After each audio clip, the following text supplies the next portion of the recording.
বৈশাখের প্রস্তুতি কে কীভাবে নিচ্ছেন জানি না, তবে আমার প্রস্তুতিটা অন্যরকম। আমি আমার ২ মেয়ের জন্য ২ টো জামা বানাতে বসে পড়লাম। আর এই যে আমার ২ মেয়ের জন্য জামা তৈরি করার জন্য বসে পড়লাম। ফার্স্টে আমি জয়েন্টগুলো দিয়ে দিব। আর সত্যি কথা বলতে কি, এই জামাগুলো আমার নিজের হাতের ডিজাইনের। আমি যতটুকু পারি ততটুকুই চেষ্টা করি।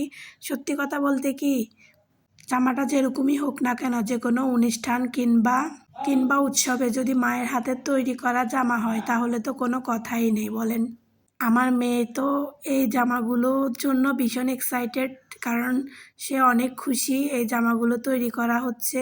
আমি লেসগুলো থেকে যে ছোট ছোট ফুলগুলো কেটে নিলাম সেগুলো একে একে সবগুলো সুন্দর করে জয়েন করে বসিয়ে দিচ্ছি, যাতে জামাটা দেখতে অনেক বেশি সুন্দর হয়, দেখতে অনেক বেশি ভালো লাগে। কার কাছে কেমন লাগবে জানি না, তবে হ্যাঁ, আমার কাছে অনেক বেশি ভালো লেগেছে।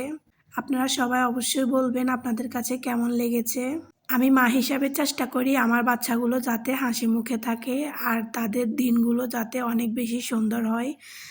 এই জন্যই তো কোনো দিকে না তাকিয়ে নিজের প্রতি বিশ্বাস রেখে বসে পড়লাম জামাগুলো তৈরি করার জন্য। আর এই যে একে একে জামার সবগুলো পয়েন্ট আমি আমি জোড়া দিয়ে দিচ্ছি, যাতে খুব তাড়াতাড়ি তৈরি করা হয়। সত্যি কথা বলতে কি, আমার মেয়েরা এত বেশি খুশি, আমি একটু একটু করে সেলাই জয়েন্ট দিচ্ছি আর তারা গায়ে দিয়ে দেখতেছে তাদের অ্যাকুরেট হচ্ছে কি না। এটা আমার একেবারে বদ অভ্যাস।